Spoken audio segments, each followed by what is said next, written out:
de Obispos tuvo como enfoque temático la evangelización y la misión para la transmisión de la fe para que nuestros pueblos tengan vida. Entonces, primero trabajó Aparecida y después el sínodo que le tocó recibir al Papa Francisco, que ya estaba organizado por el Papa Benedicto, fue el tema de la nueva evangelización. Tema ya trabajada en América Latina, ya desde los 500 años de América, y que pero sin embargo el resto de la catolicidad no lo tocó tan profundamente como nosotros, en función de que si estábamos celebrando los 500 años, partía la necesidad de ver una nueva evangelización. Y si se habla de nueva evangelización es que hubo una antigua evangelización, y si se habla de una nueva no es que la antigua no haya tenido sus efectos, sino que simplemente se hace necesario ir adaptando el evangelio, no sus verdades, a los tiempos y a las circunstancias que vamos viviendo en cada iglesia particular. El tema de la evangelización ha retornado con desafío, como un desafío imperativo para la iglesia en la actualidad. Y entonces, entre estos desafíos hay tres: el abandono masivo de la fe por parte de numerosos católicos. Cada vez es más grande el número de católicos que son indiferentes frente a la fe, y cada vez también es el más grande número de católicos que, en busca de una respuesta para su situación concreta, situación muchas veces de sufrimiento, muchas veces de necesidad, caen víctima muy fácilmente en sectas que más bien utilizan la parte afectiva y sensitiva para podernos acoger, y que muchas veces no dan una respuesta integral para su propia realidad, sino que lo que buscan también es un proselitismo que busca más bien manipularlos antes que darle respuesta a sus necesidades a la luz del Evangelio. Otro punto que nos muestra el documento es la frialdad en las celebraciones sacramentales. Ya el Papa Francisco, en la Evangelii Gaudium número 10, habla que un evangelizador no debería tener permanentemente cara de funeral. Y ya todo el documento de la alegría del Evangelio insiste precisamente en que el Evangelio es gozoso, el Evangelio es alegre. Desde la propia noticia con la que el ángel saludó a María fue un jaire, María, alégrate, María. El Evangelio es una noticia alegre. En medio del dolor y las circunstancias hay una esperanza, hay una luz. Por lo tanto, el mensaje del Evangelio es alegre. Entonces se hace necesario replantear. Todo el documento de la Evangelii Gaudium insiste en cómo buscar la forma de devolverle la alegría al Evangelio. Tercero, la falta de conocimiento y de formación de los fieles la han puesto en el primer lugar del debate de la Iglesia, a la evangelización. Aparecida sintió la urgencia de seguir evangelizando y lo hizo convocando a una misión permanente.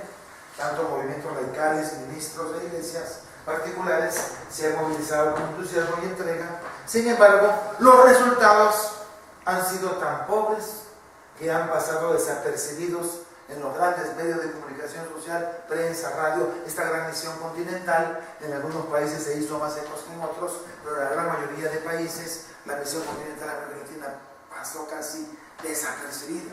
De países que se organizaron fuertemente a nivel de medios de comunicación social fue Chile.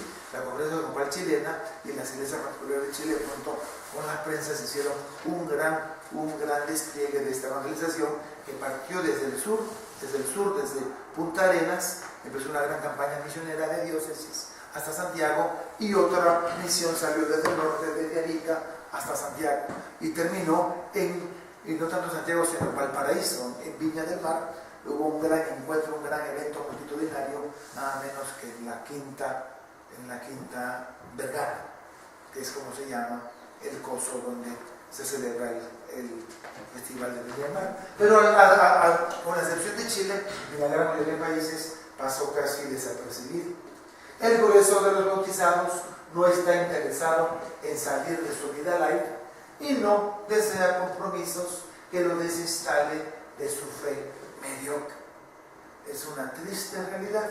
Y el Papa Benedicto había denunciado desde antes de su pontificado, esta subjetivización de la conciencia que ha colocado la fe, que ha colocado la moral en el campo interno y no tanto como en el fuero externo de la vida cotidiana de las personas. Si hacemos una autoevaluación, a pesar del esfuerzo de los movimientos, de las iglesias particulares, tenemos que decir que la fe no se ha fortalecido y la evangelización más bien se ha estancado. Si miramos a la luz del Evangelio número 25, debemos pasar por una conversión pastoral y misionera. Ya no nos sirve, dice el Papa Francisco, ya no nos sirve una simple administración.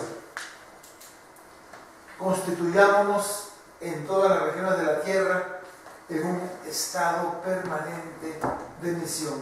Es el llamado que nos hace el Papa Francisco del Evangelio número 25.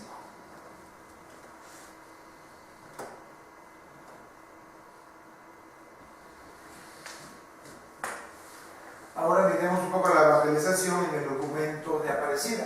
Aparecida pide un renovado compromiso evangelizador y nos pide lo siguiente: para que sean evangelizadoras de verdad,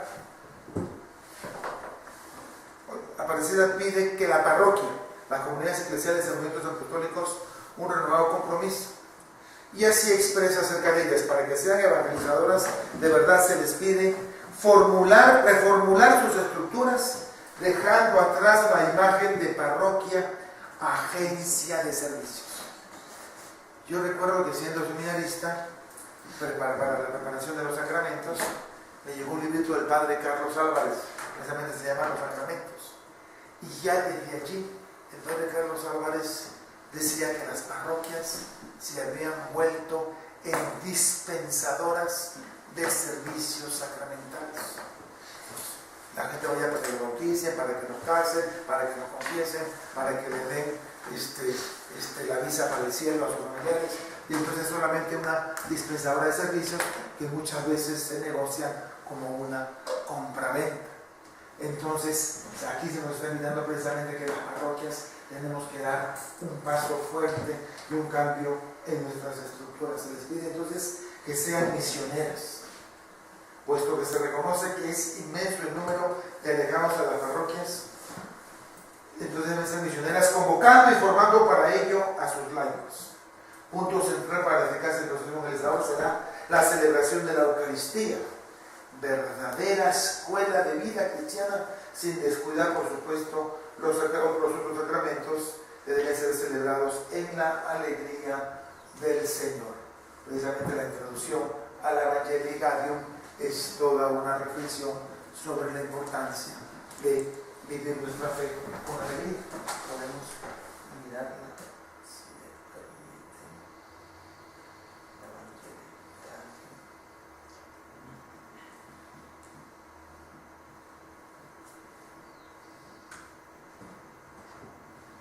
La alegría del Evangelio llena el corazón y la vida entera de los que se encuentran con Jesús.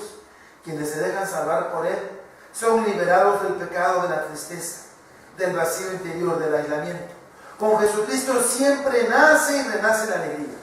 En esta exhortación quiero dirigirme a los fieles cristianos para invitarlos a una nueva etapa evangelizadora marcada por esa alegría e indicar caminos para la marcha de la Iglesia en los próximos años. En nuestro continente, las comunidades y movimientos han sido escuelas formadoras de cristianos comprometidos con su fe, discípulos y misioneros del Señor, recogiendo la experiencia de las primeras comunidades apostólicas. Se juntaban en las casas con sencillez de corazón, iban todos los días a la oración en el templo, después se juntaban en sus casas a la oración del pan y todos lo compartían con comunión y con alegría de corazón, y lo que nos habla el hecho de los apóstoles y nos recuerda el numeral 176 de Aparición.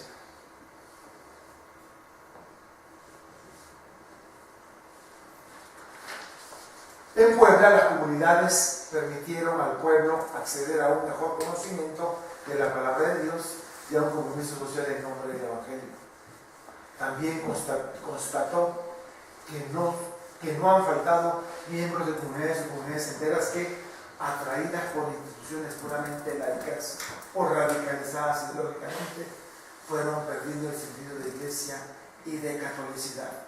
Yo pongo, esto es mío, estará refiriéndose a la teología de revelación cuando habla de instituciones radicalizadas ideológicamente, forma parte de nuestra realidad latinoamericana. Y es bueno, cuando hablamos de teología de revelación, después de dos pontificados bastante conservadores que anatemizaron a la teología de la liberación, volver a recuperar su riqueza, su profundidad evangélica. Posiblemente hace falta sacudirle todas las formas ideologizadas, sobre todo en cuanto a la forma de constatar la realidad social, y más bien volver a lo que nos pide tanto el Evangelio de San Lucas, a lo que nos pide tanto el mismo Señor Jesucristo, a lo que tanto insiste el Papa Francisco, de ese acercamiento, de esa acción hacia los pobres. Y me entristece mucho ver en nuestra Iglesia Católica, lo viví en Guayaquil, lo vivo ahora en Barranquilla, la aparición de grupos católicos ultraconservadores que han crecido con una velocidad casi de epidemia. Me entristece ver que esos grupos están llenos de muchachos, están llenos de vocaciones a reventar, con una teología tridentina, con una formación militar, muchas veces con un método de trabajar con los jóvenes que apenas están abriendo la vida, casi como una secta, para tratar de lavarles la cabeza y manejarlos todos de una forma y de un mismo criterio. Todos estos grupos demuestran, en primer lugar, la poca formación que le estamos dando a los laicos. Volví a Barranquilla después de 10 años y estoy asustado de lo que encuentro. Grupos como Regnum Christi, que son los hijos de los legionarios de Cristo, grupos como los Heraldos de la Virgen, que usan cadenas y botas, parecen más grupos cruzados que verdaderos misioneros, grupos que levantan a la Virgen María como el gran estandarte contra el comunismo que ya no existe, grupos que viven una fe más marcada en el pecado y en la condenación, que es la alegría del Evangelio. Grupos netamente surgidos en Colombia como lazos de amor marciano, lazos de amor mariano, con una teología verdaderamente tirada de los pelos, con una teología que a mí me escandaliza. Muchachos que se acercan a confesar con 3 o 4 pliegos de lista de pecados. Justo el padre Víctor Muñoz le decía a un muchacho: hey, te lo absuelvo, te confieso a ti o te confieso la lista. Si no, déjame la lista nomás y vete, y yo la absuelvo a ella. O más bien, hablemos de lo que te pasa a ti. Los grupos que tienen una teología verdaderamente Vaticano II, más bien tridentina. Incluso grupos que hasta desde el punto de vista de la moral conyugal tienen unos conceptos tirados de los pelos. Me ha tocado muchas veces tener que atender, primero en Guayaquil y ahora en Barranquilla, a parejas que, yendo a retiros de lazos de amor mariano, les decían que la nariz era para respirar, el ojo para ver, el oído para oír y el huequito para el palito. Y si el esposo le daba un beso en el pecho a su esposa, eso era pecado, castrando totalmente la dimensión lúdica de la relación de pareja en la sexualidad. En fin, una teología realmente tirada de los pelos que está poniendo en conflicto. Algunas mujeres ya no quieren que el marido las toque ni nada. Otros grupos que incluso llegan a decir que hasta el método del biorritmo o el método Billings también son pecaminosos, porque la persona sabe deliberadamente que no va a haber fertilidad y por lo tanto no van a hacer el amor, sino van a pichar.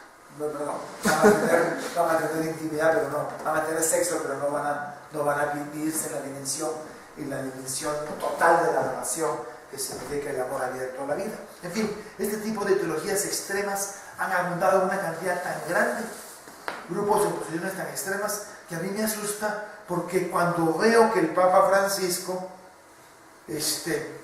movido por la misericordia, da ciertos comentarios, se rasgan las vestiduras, publican en Facebook, diciendo, el Papa no puede cambiar el sacramento del matrimonio. El Papa no va a cambiar el sacramento del matrimonio. El Papa tiene misericordia con una pobre mujer que no está divorciada y es católica y sufre con la situación de no poderse acercar a la comunión. Es un Papa que se acerca a la misericordia del dolor de su prójimo. Cuando el Papa dijo, viniendo a Río de Janeiro, ¿quién soy yo para juzgar a los homosexuales? Todos los grupos, Reino Christi, Sacerdotes Legionarios de Cristo y otros tanto más, levantaron sus gritos de protesta diciendo, el Papa no puede cambiar la posición de la Iglesia frente a los homosexuales. No la va a cambiar. El Papa tiene misericordia de un muchacho que sufre, que ama a Dios, que ama a la Iglesia, pero encuentra en su propia vida unas incertidumbres y unas confusiones que lo desesperan. Es un Papa de la misericordia. Pero los que más lo atacan, cada vez que el Papa dice una declaración movida por el dolor frente al sufrimiento de un católico, estos grupos salen con las armas en ristre a tratar de decirle que él no puede cambiar las cosas. A mí me recuerda a los fariseos, que en los tiempos de Jesús se escandalizaban porque él violaba el sábado, curaba en sábado, porque él comía con las manos sucias, porque sus discípulos iban hablando lo que no debían.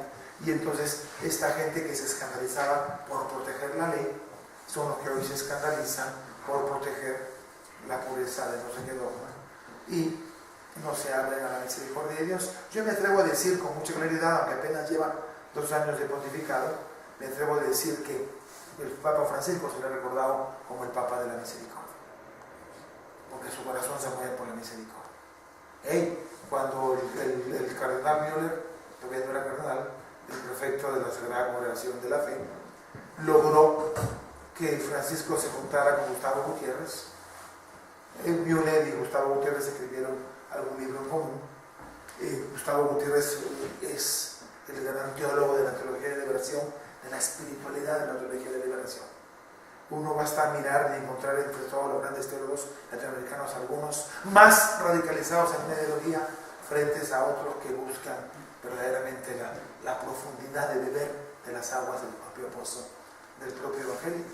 Y cuando logró juntar a Müller al Papa con Gustavo Gutiérrez, todos los grupos ultraderechas salieron a protestar y a decir que él no estaba avalándolo, que no estaba perdonándolo, que no estaba justificando la teología de la liberación, que eso no se podía, que el Papa no podía hacer eso.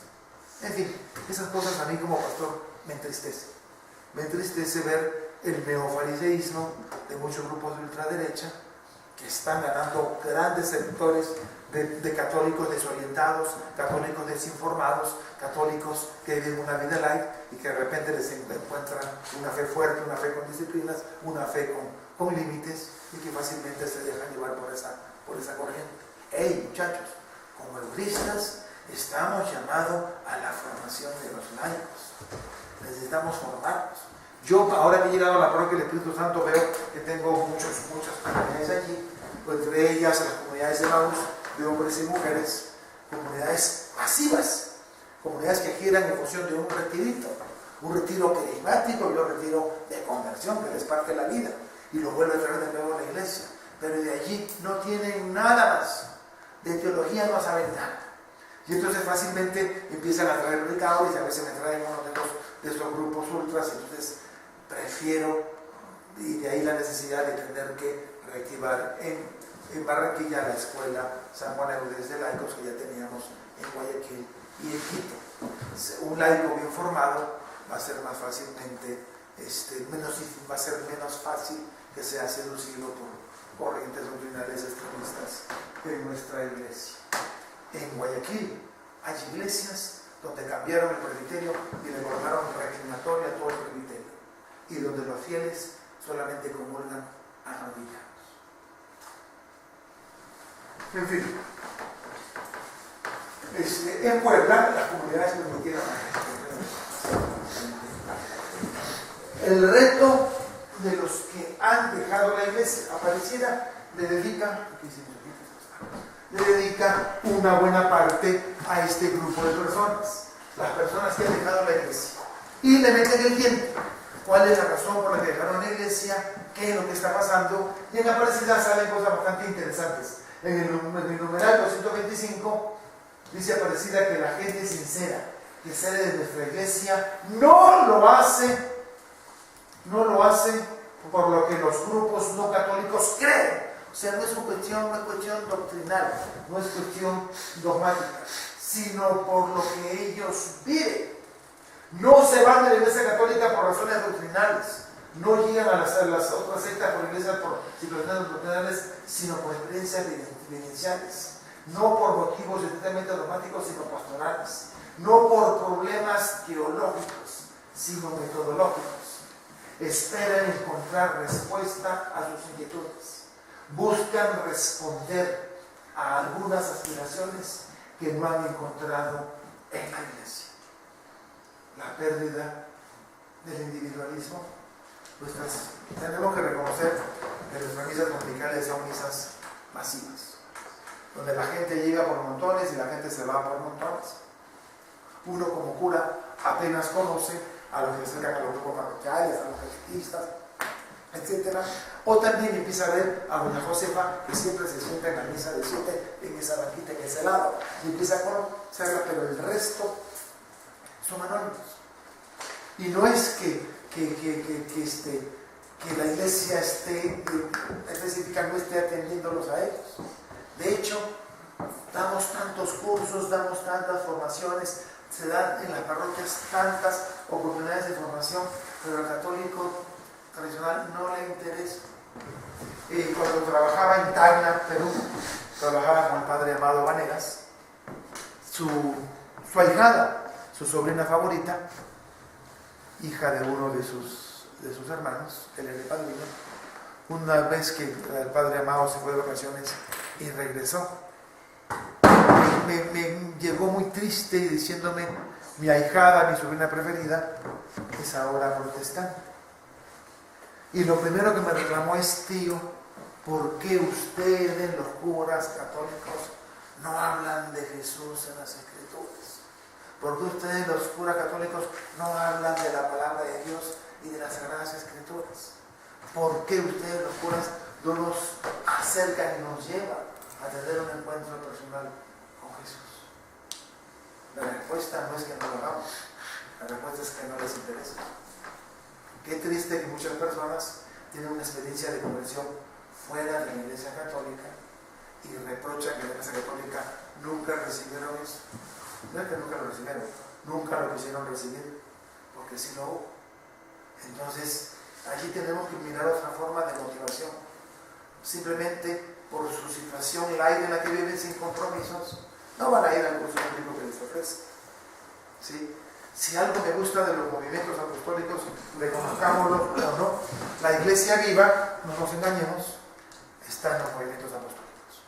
Los católicos comprometidos están en los movimientos apostólicos, sea cual sea, nos guste o no nos guste, neocatecúmenos, carismáticos, Legión de María, Equipo de Nuestra Señora, todos los movimientos eclesiásticos tienen Maús, Juan 23, muchos de ellos tienen como punto de partida un retiro querigmático y un retiro fuerte de conversión. Me encanta de Maús porque ha traído a la iglesia a gente que no venía a misa. Los mismos testimonios que veo de gente barranqueña: yo no venía a misa, mi cuñado hizo el retiro de Maús, me gustó tanto que me pagó el mío, y entonces terminé haciéndolo y me dieron vuelta y media. Porque una cosa es escuchar a un cura y una monja hablando de Dios y de conversión, que es su business, que le toca. Y otra cosa es escuchar a un médico, a un abogado, a un ingeniero, a una persona que tú lo conoces como un pataño sin vergüenza, diciendo que se encontró con Dios. La evangelización de los pares es la que más fácilmente toca los corazones. El mejor evangelizador de un militar es otro militar. El mejor evangelizador de un estudiante es otro estudiante. Porque que un cura y una monja evangelizan no atraen a los que están interesados por abrirse las cosas de Dios y por escuchar a un cura. Pero hay gente que no le interesa escuchar a un cura. Yo como cura muchas veces, cuando voy a reuniones sociales, me encuentro con personas que vienen como a retarme, vienen a decirme que muchas cosas con respecto a la fe, porque no les interesa la fe ni la religión. Algunos nos tachan de manipuladores. En fin, pero sea como sea, la gracia de Juan 23, que nos viene en el Ecuador y en Perú, y la gracia de Maús aquí en Colombia, es que lleva a las personas a un encuentro personal con Jesús. Un buen porcentaje de católicos tienen ese tipo de experiencias fuera de la iglesia. Es bueno que promovamos los movimientos apostólicos. Yo recuerdo en alguna reunión de aquí que hubo del SPEC para los movimientos apostólicos, hubo un obispo que era enemigo de los movimientos apostólicos, que decía que había que reforzar era las parroquias.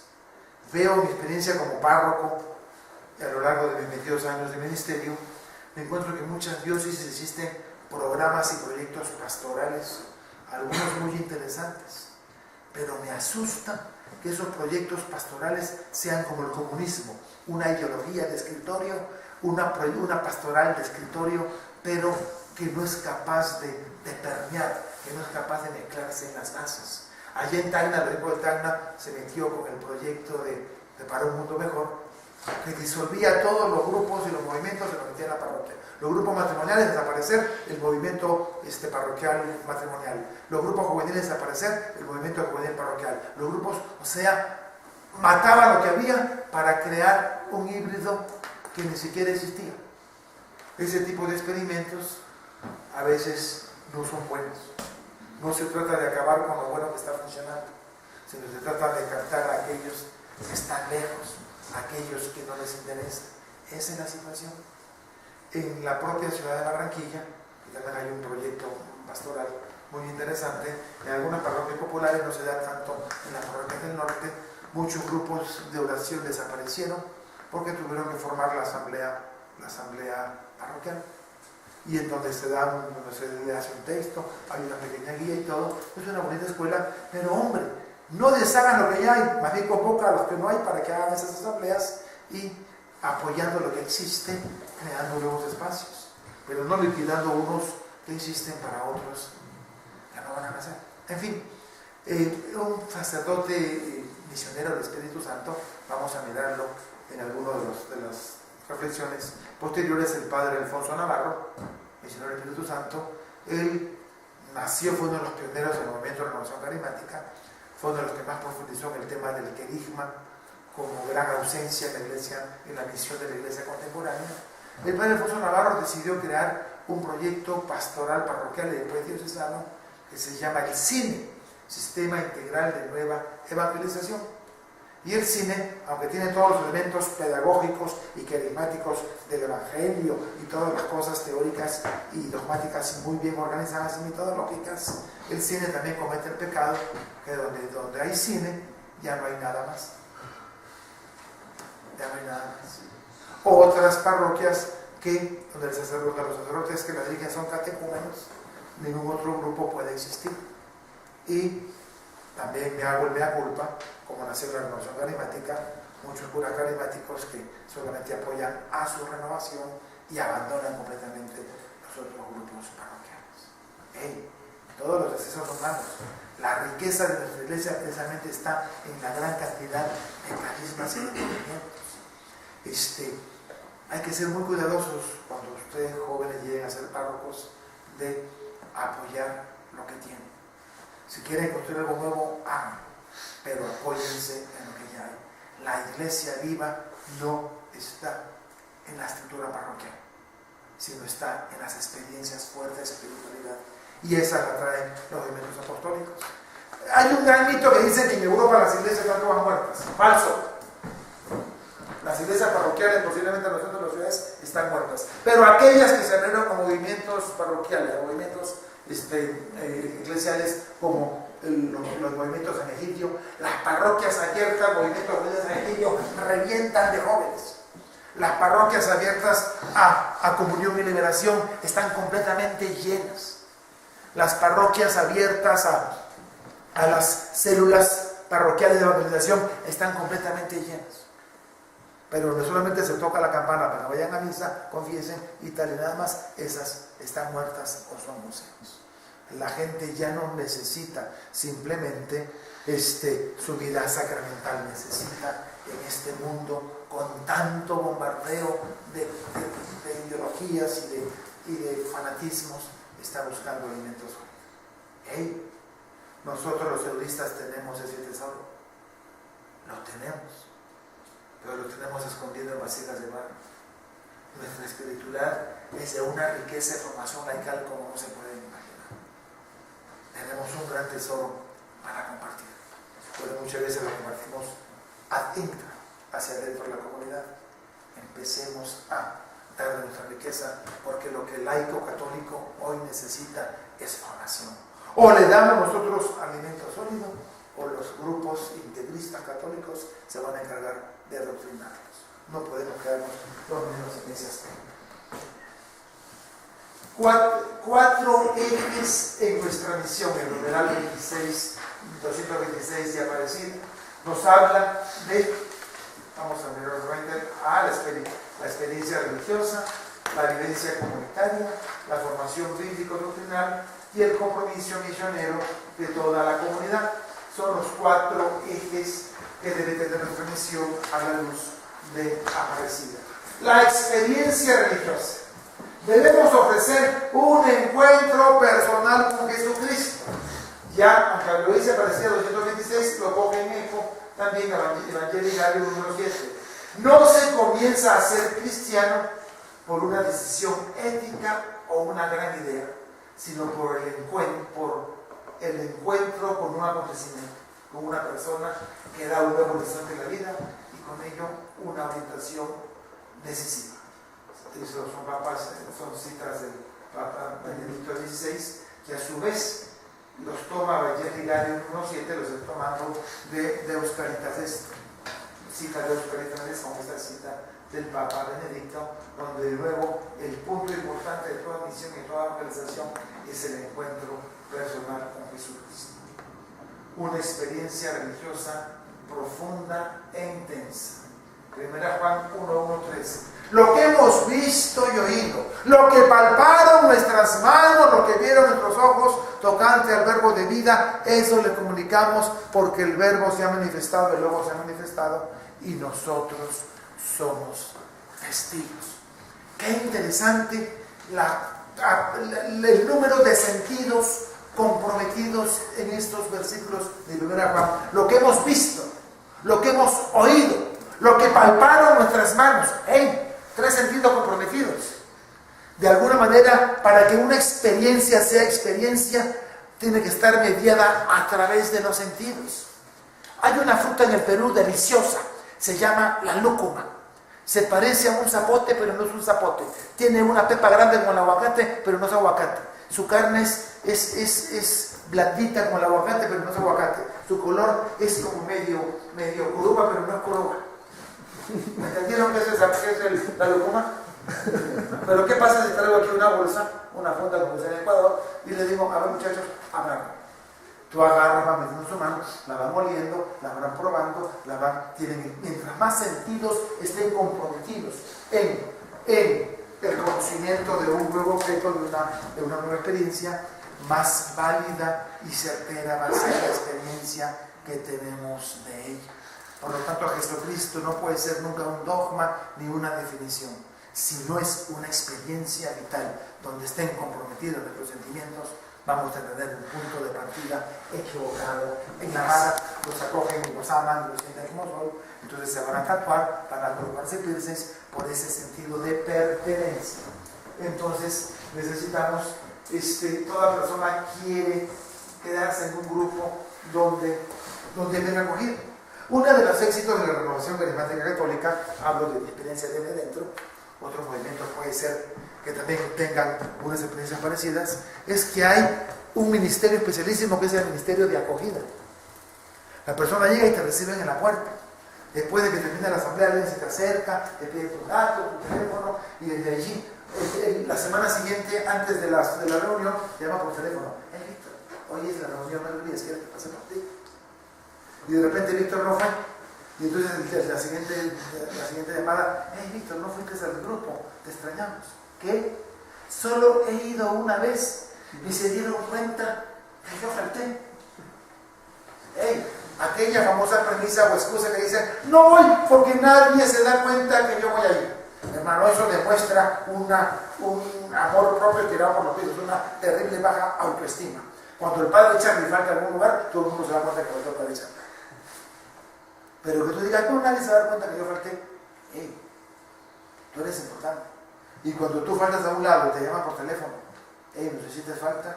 No dicen, wow, ni en mi casa ni se dan cuenta que he llegado o no. Y aquí sí.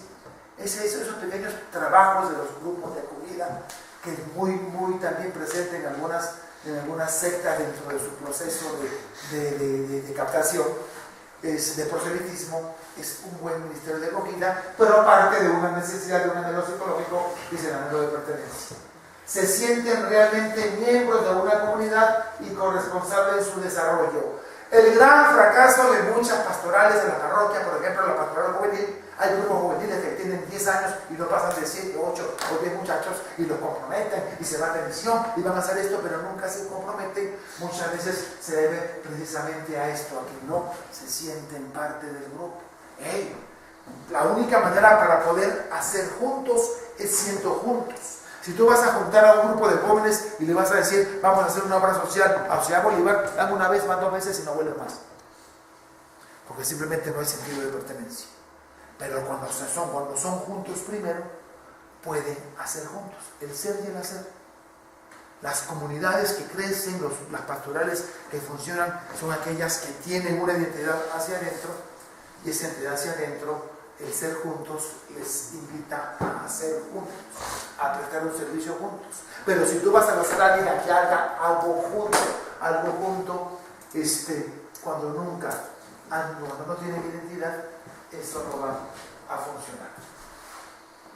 La formación bíblico-doctrinal, necesidad de profundizar el conocimiento de la palabra de Dios y los contenidos de la fe, ya que es la única manera de madurar su experiencia religiosa. ¿Sí? La experiencia religiosa, por ser sensible, es también sentimental.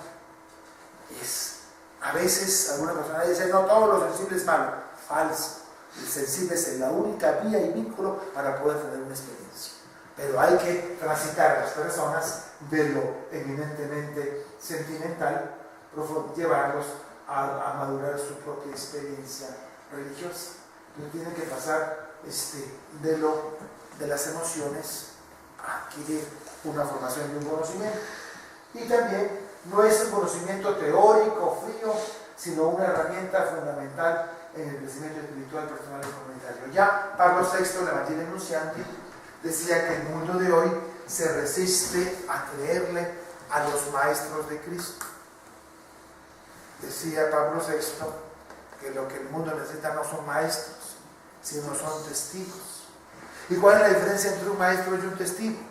El maestro transmite conocimientos, transmite información, es una metodología de enseñanza, pero el testigo transmite experiencia, lo que ha vivido.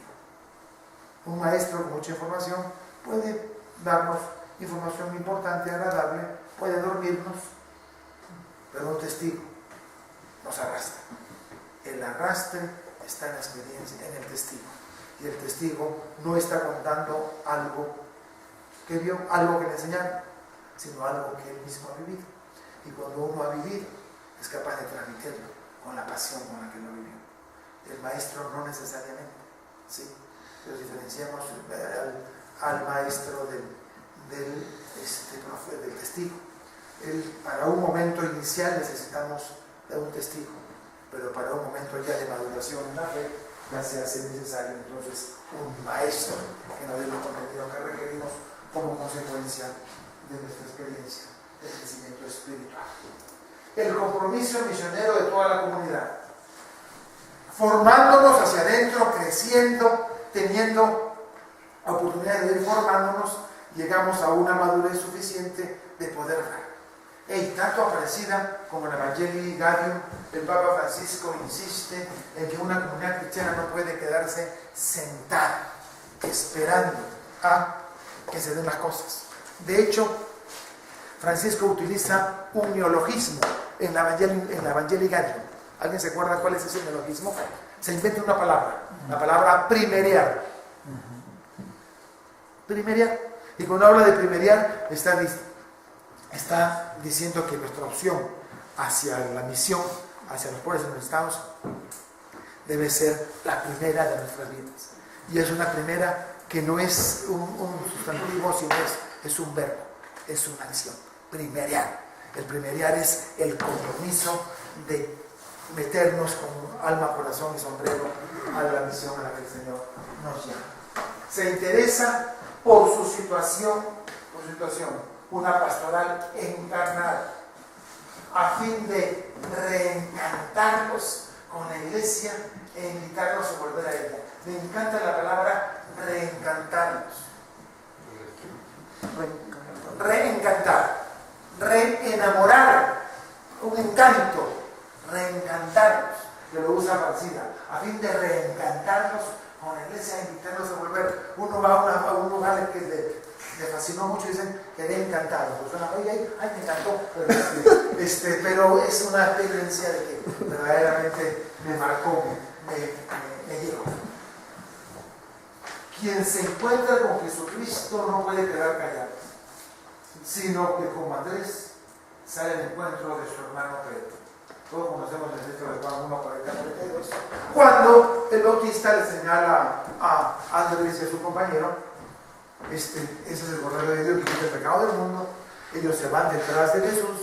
Jesús siente que alguien camina detrás de él no lo conoce, en clave de discipulado es detrás de ser discípulo, pero discípulos anónimos, no lo conocen. Jesús se voltea y les demanda, ¿qué quieren? Ellos, maestro, ¿dónde vives? El maestro, ¿dónde vive? Recordemos que en las escuelas de discipulado los discípulos se iban a vivir a la casa del maestro. Al decirle, maestro, ¿dónde vives?, estaba pidiendo el ingreso, ser admitidos en la escuela de sus discípulos. Maestro, ¿dónde vives? Jesús podía rechazarlos o podía aceptarlos. Jesús dijo, vengan y lo verán, con lo que los estaba invitando a que lo siguieran. O sea, el maestro adelante, ellos detrás, sean sus discípulos. Fueron, estuvieron todo el día con él. Y como a las 4 de la tarde, dice que salió, eran como a las 4 de la tarde, y salió Andrés el primero, salió corriendo, encontró a su hermano Simón y le dijo, hemos encontrado al Mesías, al Cristo.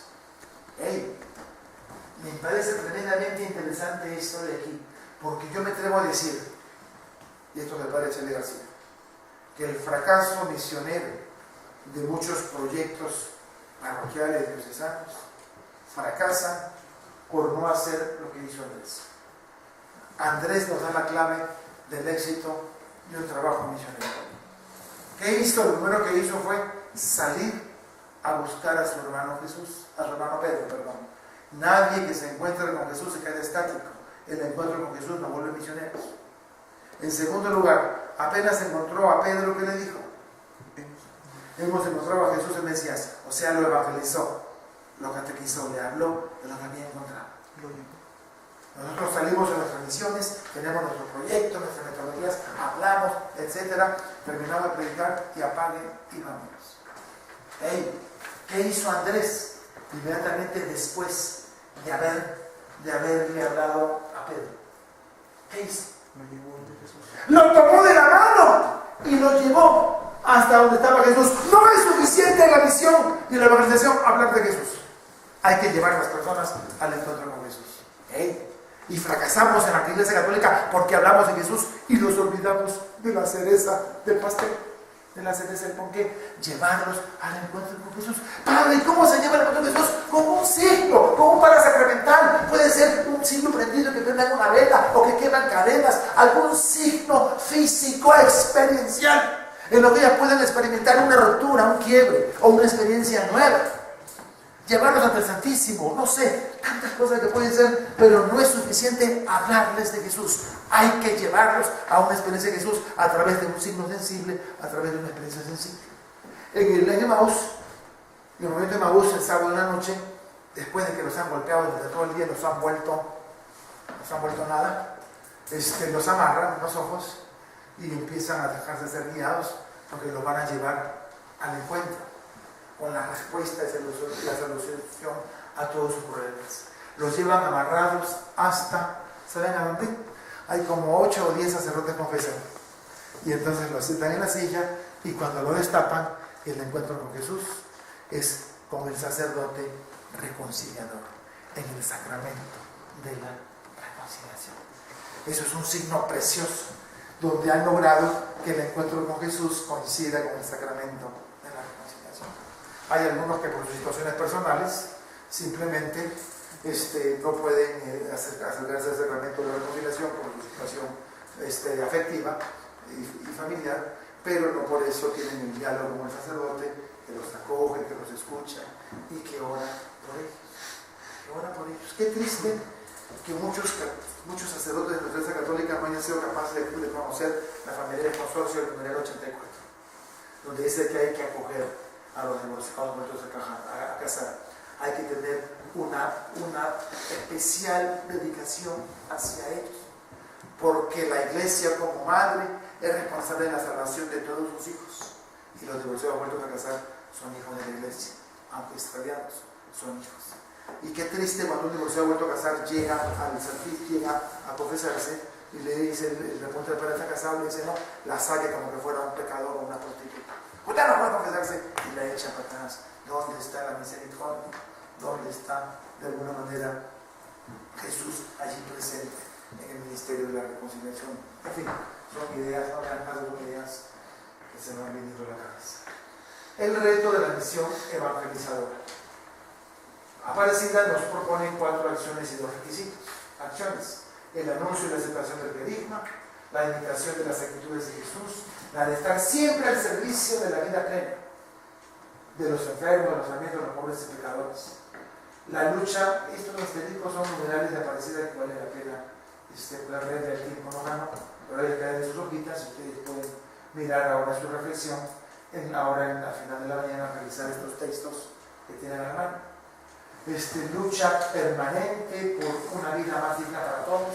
No podemos concebir una oferta de vida en Cristo según el dinamismo de liberación integral, de humanización, de reconciliación y inserción social, ni si está Aparecida en estos numerales.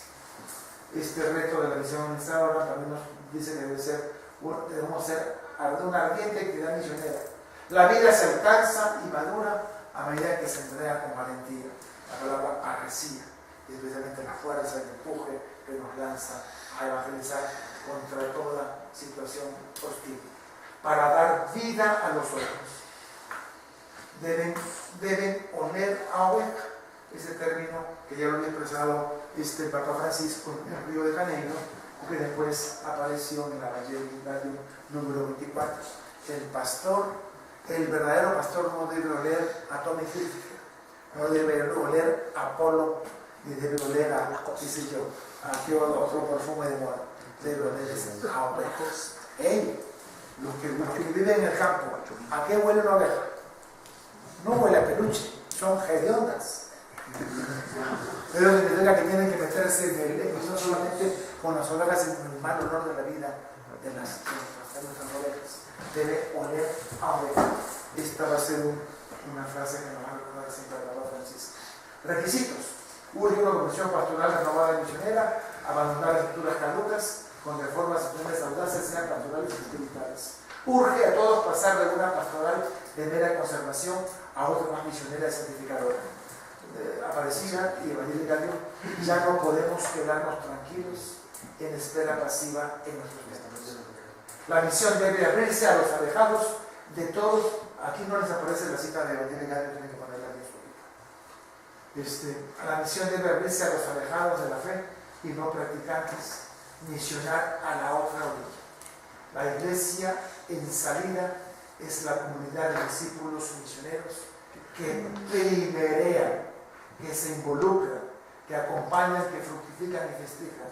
Primerear, sepa disculpar este neologismo, dice literalmente la Evangelio del 24, la comunidad evangelizadora experimenta que el Señor tomó la iniciativa, la ha primereado en el amor. Nosotros le vamos a Él porque Él nos amó primero. ¿Por qué nos amó primero?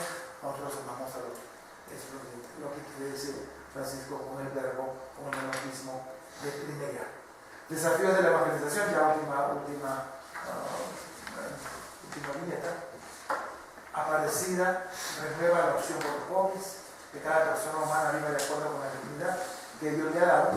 La promoción humana debe ser parte de nuestra evangelización exigiéndonos una denuncia profética de los atropellos que padecen. Y hay tres espacios para realizar, ya solo veo los numerales, en la cultura, la vida pública y la ciudad. En cuanto a los retos del evangelizador informado hoy en el documento de aparecida en la aparecida en la Gaudium Evangelica. Preguntas, inquietudes, opiniones, feedbacks, reflexiones. Disparen. A mí me gustaría simplemente resaltar una frase que usted decía, padre, que interesa más escuchar la evangelización de los padres, es la que más llega y la que más toca el corazón. Me parece que esto es fundamental, y lo digo por experiencia en el trabajo con jóvenes.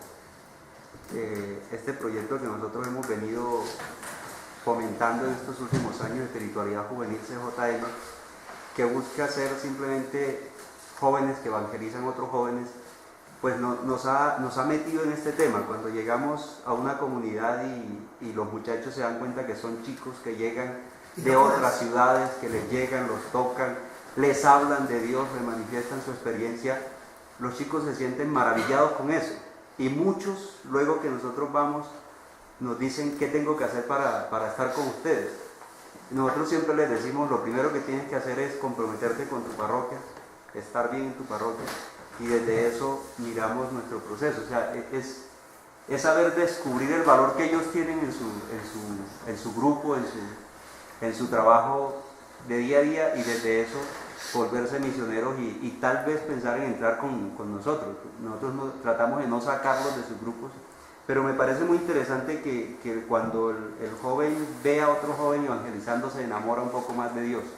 Esto por supuesto genera ciertas preguntas, sobre todo pues a mí particularmente a nivel del ministerio, porque no ha sido fácil encontrar sacerdotes que quieran trabajar en el tema de la juventud y que quieran romper esquemas, porque con los jóvenes de algún modo tenemos que romper esquemas, y el primer esquema que tenemos que romper es el mismo ministerio. Es tratar de ser cercanos a ellos, es tratar de meterse en su ambiente, y eso a veces no es fácil para nosotros por el tipo de formación que recibimos tal vez, o por el tipo de esquema mental que nos hemos metido en el ministerio sacerdotal, del sacerdote un poco elevado y no ha bajado para tocar a los jóvenes. Me parece que es fundamental esta experiencia, y con los jóvenes a nosotros nos ha resultado y nos ha parecido muy enriquecedor. Si quieres ser joven, si quieres trabajar con los jóvenes, vuélvete joven y verás cómo los transforma, cómo los toca. Amén. Gracias. Otra experiencia, otra opinión, otro comentario. A las 10:30 sería la media, ¿verdad? Tienen ustedes esta